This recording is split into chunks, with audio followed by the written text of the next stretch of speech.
วัสดีครับท่านผู้ฟังที่เคารพทุกท่านคราวที่แล้วผมเล่าถึงตำนานพระธาตุหริพุนชัยมาถึงตอนที่พญาอาทิตยราชได้ปล่อยกาตัวขี้ใส่หัวขี้ใส่ปากพญาไปหาพญากาเผือกซึ่งเป็นพ่ออุ้ยของกาตัวนั้นคราวที่แล้วผมเล่ามาถึงตอนนี้วันนี้ก็เป็นโอกาสอันดีที่ผมได้เล่าถึงตำนานพระธาตุหริพุนชัยให้ท่านฟังต่อไป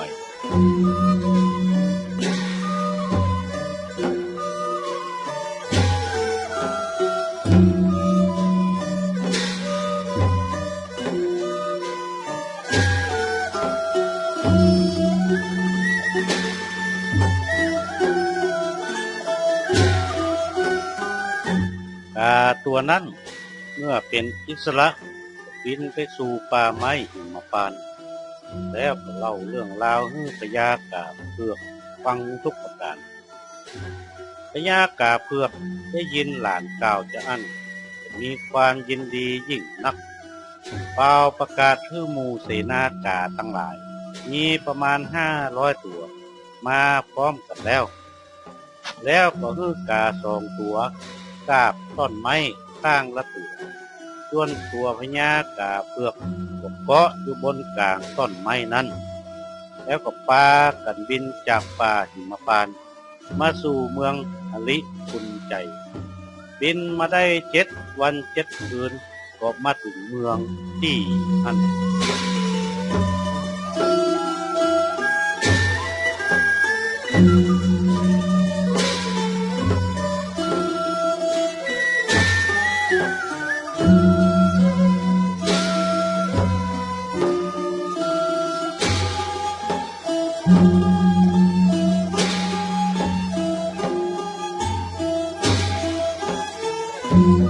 เมื่อพญากาเผือกกับหมู่มาถึง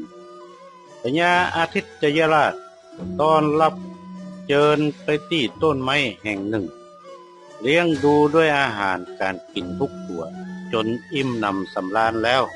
พญาก็สั่งละอ่อนน้อยคนนั้นที่หูภาษากาถามพญากาเผือกว่าพระพุทธเจ้าเสด็จมาที่นี่ด้วยเหตุอันใดขอเล่าให้ฟังกำเตอะ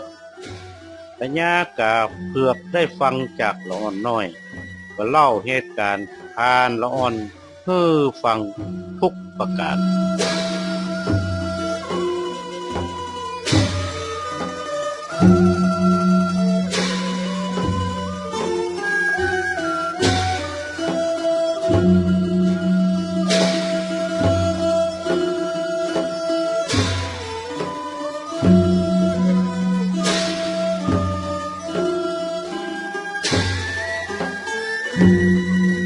พญากาเผือกก็เล่าว่า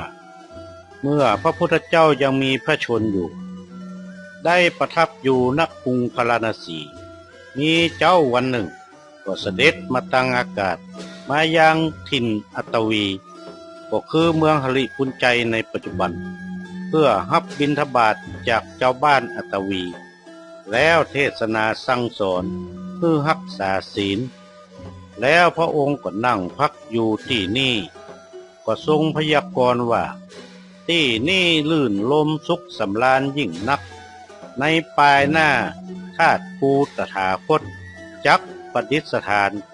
ตั้งอยู่ที่นี่ว่าอันพญาอาทิตยราชได้ฟังก็ยินดียิ่งนัก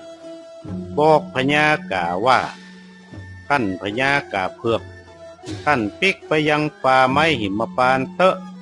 ในที่นี้เฮาจะแปลงยังที่ตั้งพระบรมธาตุเพื่อศาสนาเจริญรุ่งเรืองอย่างแท้จริงพญากาเผือกก็พาหมู่บริวารอำลาพญาอาทิตยราชปิกไปยังป่าไม้หิมพานต์ต่อไป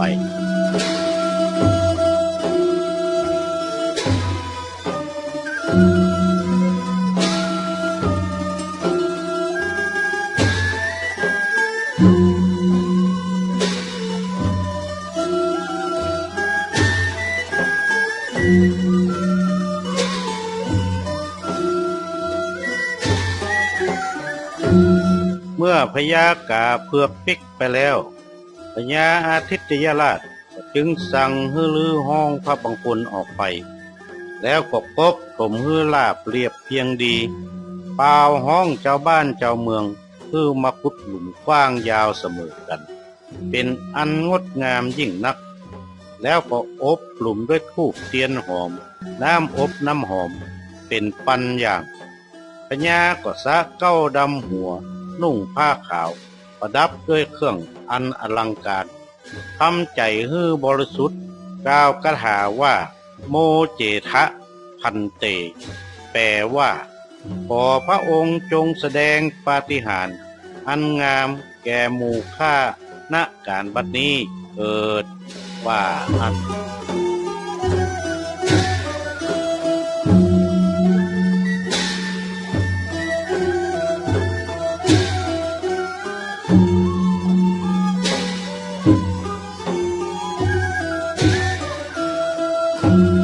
ทันใดนั้นในหลุมซึ่งเต็มไปด้วยเครื่องหอมทั้งหลาย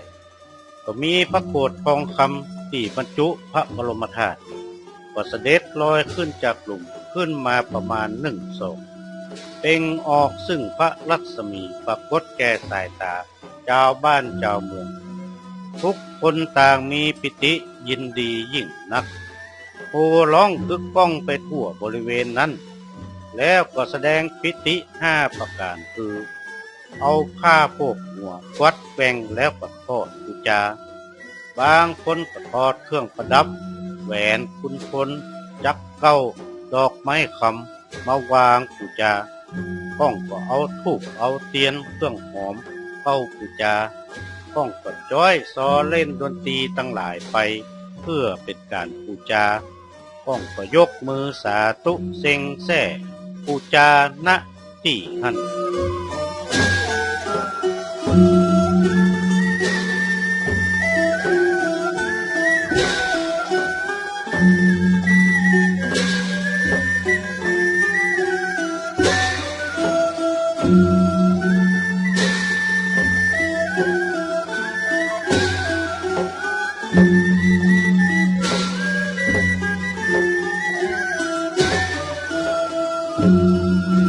พญาอาทิตยราชอันจะอั้น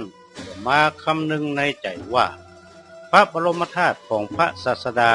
ประดิษฐานณที่นี่ว่าสมควรยิ่งนักเอาจักอาราธนาไปไว้ณที่อื่นจึงจะสมควรว่าอันประกองนึกขึ้นมาจะอี้เทวดาก็บันดาลให้พระโกฐพระบรมธาตุจมลงที่หันลึกลงกว่าเก่าก็ฮือไผ่ขุดปะแม้พญาจะขุดตัวไป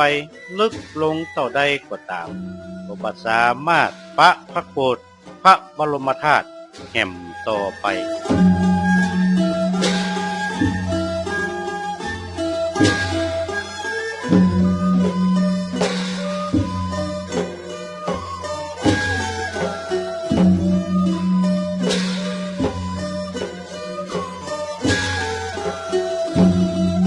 ท่านผู้ฟังที่เคารพครับ